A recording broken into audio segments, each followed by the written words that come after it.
And we're live. Welcome back to this 5 Minute Friday, this time one day late. So, together with last week, where we were one day earlier in average, we are now perfectly straight in the rhythm again. Just let me focus my camera to start with. This is sort of a follow up. Some questions came in after the mask 5 Minute Friday, which I did 2 weeks ago or so. I'll link it below. There we talked about how to fit your mask. The question was like when and how, when do you use a mask actually? Because you don't have to use a mask all the time. That's a very good topic, which we will pick up. Another question that came in was like, what is the best snorkel to use together with a mask? So when you use a mask, you most likely also will choose to use a snorkel. So that's the topic that we try to cover today in 5 minutes, talking about always one question regarding freediving, and my job is to stick to 5 minutes, and I always gloriously fails to do so. All right, which is the best snorkel for freediving? First of all, the most simple one is probably the best one. So let me give you an example. This is a very simple snorkel. This is my everyday snorkel, even has my name on it. Perfect. Always mark your gear. That's very important when you dive with other people, which we always do in freediving. It's not perfect. It's not ideal at all. And I will tell you why, but it works perfectly for me because it's rugged, it doesn't break. I don't know how old this thing is, and it costs maybe less than $10 for sure. It's very cheap. What is simple about it is you might notice there is no valve here. Very often you see snorkels have here a purge valve. I'm yet to see a snorkel with a purge valve that doesn't leak. You're constantly battling some water coming in there. Additionally, and what is not ideal on this snorkel, it has a huge profile. So they are much flatter, smaller, so to speak, snorkels with less potential water resistance. So when you have a purge valve additionally down here, it will even create more resistance. So that's not ideal in this snorkel. But again, we always talk about perfect gear for the given situation. I'm an instructor trainer, so my gear needs to be sturdy, ready to use every day. This one is also quite stiff, this snorkel. It's not, yeah, it's I would say upper end of stiffness. Let me give you another example. Guess which one is my wife's and which one is my snorkel, huh? So this one is very soft and has a much smaller profile here. When you compare that, this is way less plastic that you carry around with you. I don't like that soft snorkels.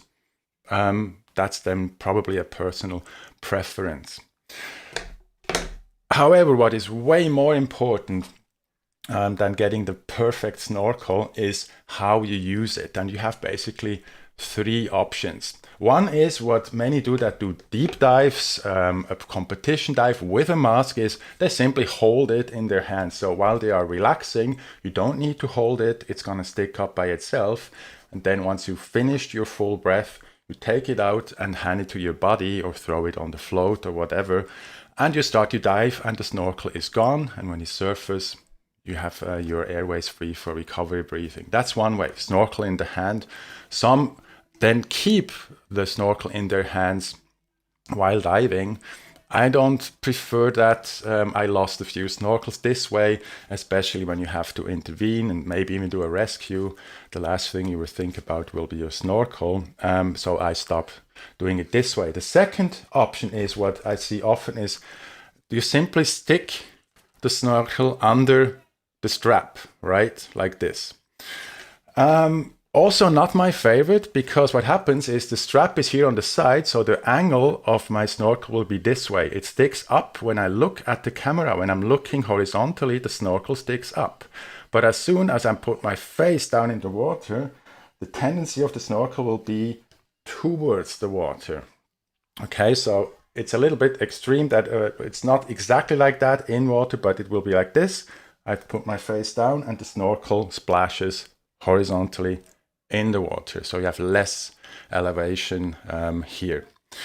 So sticking it under the mask, not my favorite. Also there, when you do then exercises with removing the mask, or if there's if students purge the water out of the mask and they lift the mask up, a snorkel is lost very quickly. I'm running already over 5 minutes, I can see that.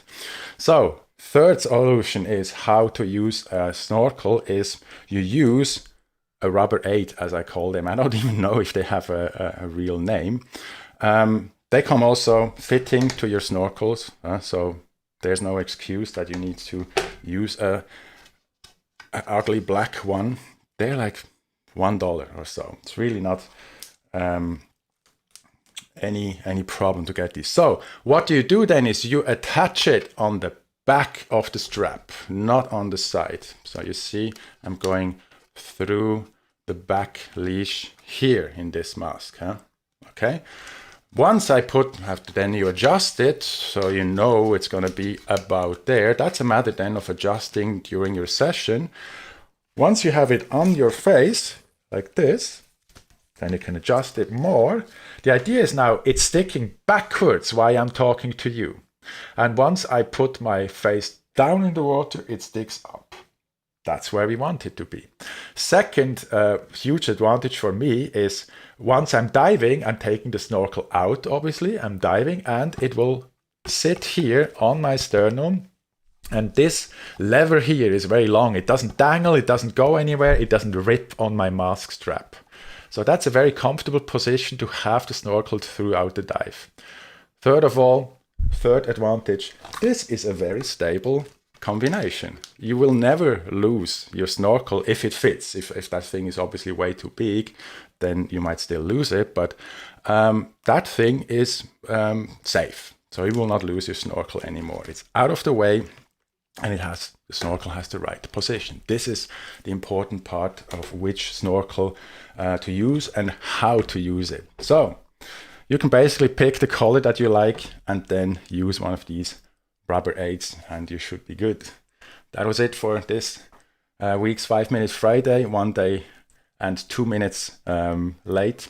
So thank you very much for all the questions that you sent during the week, and we see us hopefully next week again. Subscribe here on the YouTube channel, then you see when I'm live, and you can also be guaranteed I will see your requests and questions. Thank you. Have a good one.